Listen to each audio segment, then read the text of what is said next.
February 19, 1945. Iwo Jima, Japan. Lieutenant Colonel Takeichi Nishi, commander of the 26th Tank Regiment and Japan's only Olympic gold medalist in the 1932 equestrian competition, observed American landing forces through binoculars from his command post on Mount Suribachi. His defensive positions had been prepared over 8 months.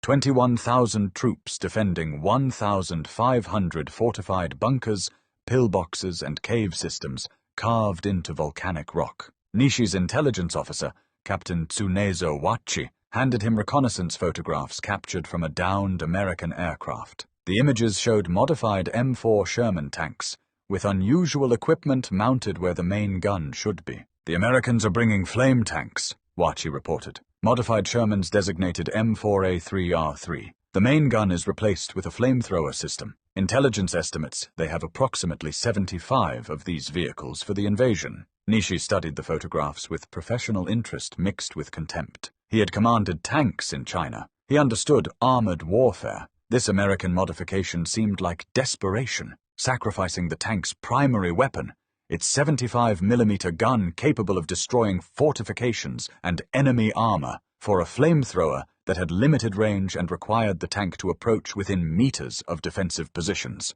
"They have removed the tank's main armament to mount a terror weapon," Nishi observed. "The flamethrower has perhaps 100 meters maximum effective range. Our anti-tank positions are registered at 500 to 800 meters. These flame tanks will be destroyed before they reach effective range. The Americans are sacrificing armor capability for psychological effect. It is a foolish trade." His assessment reflected Japanese defensive doctrine that had proven devastatingly effective throughout the Pacific campaign. Deep fortifications carved into rock and reinforced with concrete could withstand naval bombardment, aerial bombs, and tank fire. Narrow firing ports and concealed positions allowed defenders to engage attackers while remaining protected. American infantry assaulting these positions suffered catastrophic casualties. On Peleliu, it had taken 2 months and 10,000 casualties to secure an island defended by 11,000 Japanese troops. What Lieutenant Colonel Nishi could not comprehend,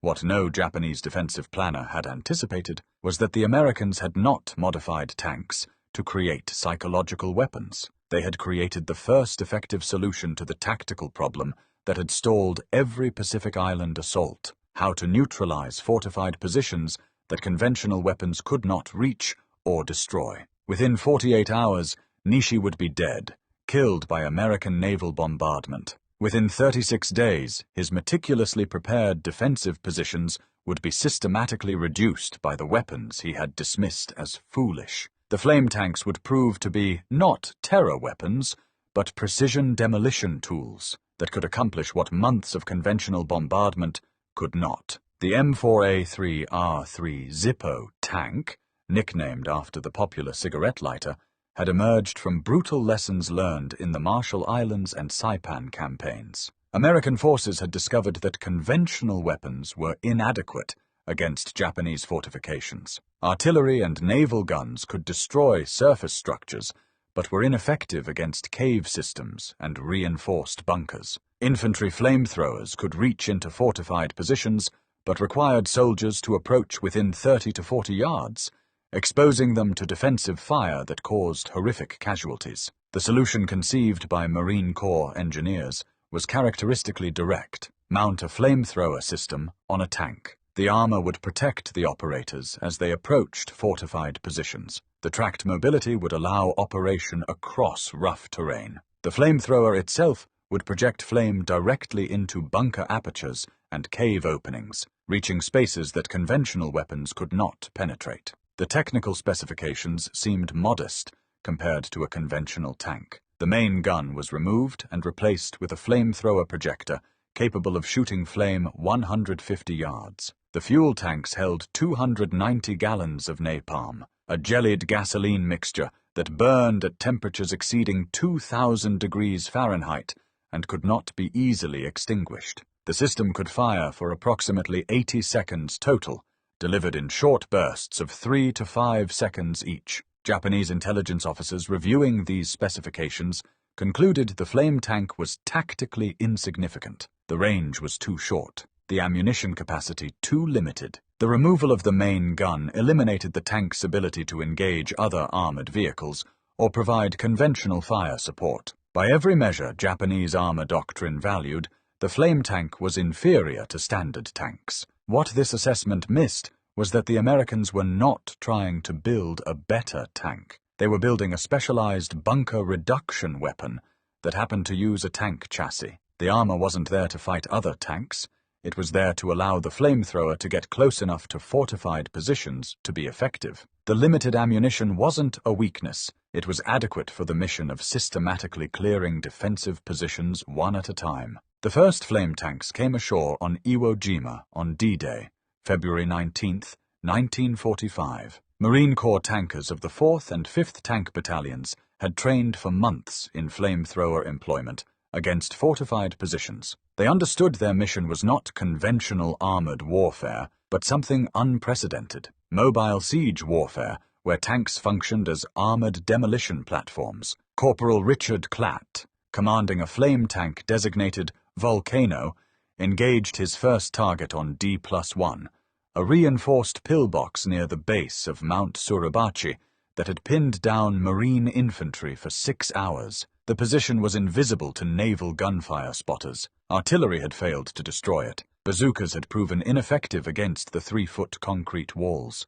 Klatt's tank approached to within 75 yards, positioning itself where the bunker's firing port was visible. At a signal from accompanying infantry, Volcano's flamethrower opened fire. A stream of burning napalm shot across the distance and penetrated the firing aperture. The effect inside the bunker was catastrophic and immediate. Napalm doesn't just burn, it consumes oxygen. Inside the confined space of a reinforced bunker, the flame instantly depleted all available oxygen while raising temperatures to levels that caused ammunition to cook off and structural steel to warp. Japanese defenders had 3 options: burn to death, suffocate, or flee into American fire. Most chose to flee. Many died burning. The infantry squad that had been pinned down for 6 hours watched in stunned silence as Japanese defenders emerged from the supposedly impregnable position, their uniforms on fire, running blindly into American positions where they were killed. The bunker that had resisted every conventional weapon had been neutralized in less than 30 seconds by a weapon Japanese defenders had never imagined could reach them. Word of the flame tanks spread through Japanese defensive positions with the speed of psychological trauma. Soldiers who had felt secure in reinforced bunkers suddenly understood that their fortifications were death traps if American flame tanks could reach them. The concrete walls that protected them from bullets and shells were useless against weapons that projected fire through firing ports and cave openings. By D+3, flame tanks were operating systematically across Iwo Jima's defensive network. Marine infantry and tank crews developed coordinated tactics. Infantry would identify fortified positions by drawing fire. Standard tanks would provide covering fire and suppression. Flame tanks would advance to effective range, typically 50 to 100 yards, and engage the position with 3 to 5 second bursts of flame. The psychological impact on Japanese defenders exceeded any weapon the Americans had previously employed. Captain Tsunezo Wachi, who survived the battle and was captured on March 21st, described the experience in post-war interrogation. We were prepared for bombs, for shells, for tanks with guns. We were not prepared for tanks that shot fire. Our bunkers became ovens. The fire came through our firing ports. The same openings we used to defend ourselves became entrances for American flame. We could not fight what we could not stop. Soldiers refused to remain in fortified positions because they knew if the flame tanks came, they would burn to death. The tactical evolution was rapid and systematic. By the end of the first week, Marine units were employing flame tanks as primary assault weapons rather than support vehicles. A typical bunker reduction operation involved infantry identification of the target, conventional tanks suppressing adjacent positions, flame tank advancing under covering fire, 3 to 5 second flame burst directly into the bunker aperture, infantry assault to clear any survivors. The entire sequence took 2 to 5 minutes compared to hours or days using conventional tactics. Positions that had been expected to require sustained bombardment and costly infantry assaults were being neutralized in minutes with minimal American casualties. Japanese defensive doctrine had no counter to this capability. Anti-tank weapons could theoretically destroy flame tanks, but the tanks advanced with infantry support and covering fire that suppressed defensive positions. Artillery could target flame tanks, but American air superiority and counter-battery fire had largely eliminated Japanese artillery effectiveness. Most fundamentally, Japanese fortifications had been designed with firing ports and ventilation systems that now served as entry points for American flame. Lieutenant Satoru Omagari, commanding a defensive sector near Airfield No. 2, attempted to adapt defensive tactics to counter flame tanks. He ordered firing ports partially sealed, leaving only narrow slits. He positioned anti-tank guns to engage flame tanks at maximum range. He instructed defenders to abandon positions when flame tanks approached, and counterattack after the tanks withdrew. None of these adaptations proved effective. Partially sealed ports reduced defensive capability more than they prevented flame penetration. Anti-tank guns were suppressed by covering fire or destroyed before they could engage. Abandoning positions allowed Americans to occupy them. Omagari's sector, which defensive planners had estimated could hold for 3 weeks, fell in 6 days. The statistics told the story of a weapon that had fundamentally changed the tactical equation. The 8 Marine flame tank platoons on Iwo Jima, comprising approximately 75 vehicles, were credited with destroying or neutralizing over 650 fortified positions in 36 days of combat. Individual flame tanks engaged and destroyed an average of 8 to 10 bunkers or cave positions per day of operation. More significantly, the casualty ratio shifted dramatically when flame tanks were employed. Marine infantry assaulting fortified positions without flame tank support suffered casualty rates of 30 to 40%. The same infantry advancing behind flame tanks suffered casualties of 5 to 10%. The flame tanks were not just destroying Japanese positions, they were preserving American lives. By the 3rd week of the battle, Japanese commanders were reporting complete demoralization in defensive positions. Major Yoshitaka Horia, one of the few senior officers to survive Iwo Jima, recorded in his diary on March 8th, "The American fire tanks are destroying our defensive system position by position. Soldiers no longer believe fortifications provide protection. They see bunkers as targets rather than shelters. The enemy has created a weapon specifically designed to defeat our defensive doctrine. We have no counter. Our men burn to death in positions we built to protect them." The psychological trauma of flame weapons created behavioral changes in Japanese defenders that conventional weapons had never achieved. Soldiers began surrendering, extremely rare in the Pacific War, where Japanese troops typically fought to death rather than accept capture. Others fled defensive positions before flame tanks could engage them. Some committed suicide rather than face burning to death. The Americans recognized the psychological impact and began using flame tanks not just to destroy positions, but to force Japanese defenders into the open where they could be engaged by conventional weapons. Flame tanks would advance toward defensive areas, sometimes firing into cave openings, even without confirmed targets. The threat alone was sufficient to cause Japanese troops to evacuate positions. Lieutenant Colonel Justice Jumpin' Joe Chambers, commanding the 3rd Battalion, 25th Marines, described the tactical transformation. Before flame tanks, reducing a single bunker complex could take hours and cost dozens of casualties.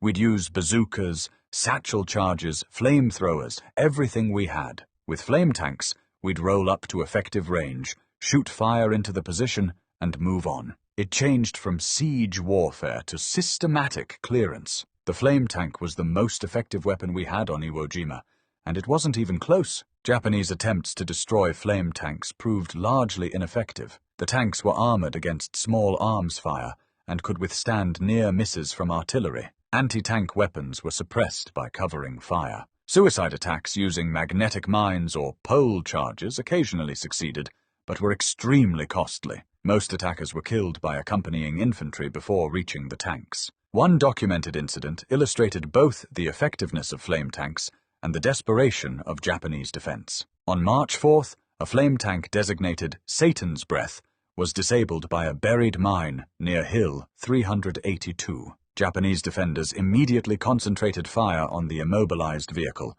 attempting to detonate its fuel tanks. Over 40 Japanese soldiers emerged from concealed positions to attack the tank with grenades and pole charges. The tank's crew was evacuated by accompanying infantry. For the next 6 hours, Japanese forces attempted to destroy the disabled tank, recognizing it as such a threat that they were willing to sacrifice dozens of soldiers. By evening, Marine engineers had recovered the tank under covering fire. Japanese casualties in the attack exceeded 60 killed. The tank was repaired and returned to service 3 days later. By late March, as American forces compressed the remaining Japanese defenders into Iwo Jima's northern tip, flame tanks were being employed in concentrated groups. Platoons of 8 to 10 flame tanks would advance systematically, engaging cave positions in sequence, overwhelming defensive positions through sheer volume of flame rather than precision targeting. The final assault on the gorge,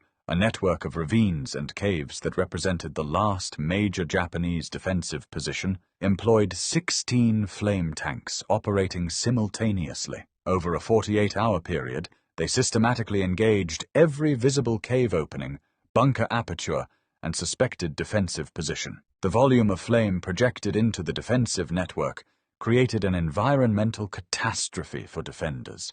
Heat, smoke, and oxygen depletion made the entire area uninhabitable. Japanese survivors from the gorge described an experience beyond normal warfare. Sergeant Kiyoshi Endo, captured on March 24th, testified, "The Americans brought many fire tanks. They shot flame into every opening. The smoke was so thick we could not see. The heat made it impossible to breathe. Our ammunition began exploding from the temperature. Men died from smoke before they died from flame. We could not fight. We could not breathe. We could only flee or die." The effectiveness of flame tanks on Iwo Jima influenced the planning for the Okinawa campaign that began on April 1st, 1945. American forces brought over 100 flame tanks to Okinawa, more than had been used on Iwo Jima. Japanese defenders, learning from intelligence reports, attempted to adapt their fortifications by eliminating firing ports and creating positions with no direct openings. But this adaptation reduced defensive capability as much as it reduced vulnerability. Positions without firing ports could not engage attackers effectively. Completely sealed bunkers could be bypassed rather than reduced. Japanese commanders faced an impossible choice: build fortifications that allowed them to fight, but were vulnerable to flame tanks, or build fortifications immune to flame, but incapable of effective defense. The flame tank had created a tactical dilemma that Japanese defensive doctrine could not solve. Any position strong enough to resist conventional weapons was vulnerable to flame through its firing ports. Any position sealed enough to resist flame was ineffective as a defensive position. General Tadamichi Kuribayashi, commanding Japanese forces on Iwo Jima, acknowledged this problem in his final message before his death. "The enemy possesses weapons we cannot counter. Their fire tanks destroy positions we built to be impregnable. Our soldiers fear these weapons more than death. I can report only that our troops fought with courage against weapons that made courage irrelevant." The final statistics from Iwo Jima validated the flame tank's revolutionary impact. American forces suffered 26,000 casualties, horrific by any measure. But casualty projections before the invasion had estimated 40,000 to 50,000 casualties based on experiences at Peleliu and Saipan. The difference, the 15,000 to 25,000 casualties prevented, was largely attributed to flame tank effectiveness in reducing fortified positions without requiring sustained infantry assaults. The 75 flame tanks on Iwo Jima fired approximately 23,000 gallons of napalm during the campaign, an average of 306 gallons per tank. Each gallon of napalm eliminated approximately 1.5 Japanese defenders, or neutralized one fortified position. The cost-effectiveness was unprecedented. A weapon that cost $50,000 to modify from a standard tank achieved results that would have required months of bombardment and thousands of infantry casualties. Post-war assessments by both American and Japanese military analysts concluded that the flame tank was the single most effective weapon employed against Japanese fortified positions. It was not the most powerful. Naval guns and aerial bombs delivered far more destructive force. It was not the most numerous. Conventional tanks and artillery were deployed in far greater numbers, but it was the most effective because it could reach into spaces that other weapons could not penetrate and deliver destructive force that defenders could not survive. Japanese soldiers who had laughed at American flame tanks as terror weapons with limited tactical utility learned through experience that the Americans had created something unprecedented, a mobile weapon system specifically designed to defeat fortified defensive positions by exploiting the inherent vulnerabilities of any fortification, the firing ports and ventilation systems necessary for defenders to breathe and fight. The laughter stopped when the first bunkers turned to fire. By then, Japanese defensive doctrine that had inflicted terrible casualties on American forces throughout the Pacific had been systematically dismantled by tanks that shot flame instead of shells, that sacrificed conventional firepower for specialized capability, that represented American pragmatism at its most brutal and effective. The flame tanks proved a final truth about warfare in the industrial age. The most effective weapon is not always the most powerful, but the weapon that solves problems other weapons cannot.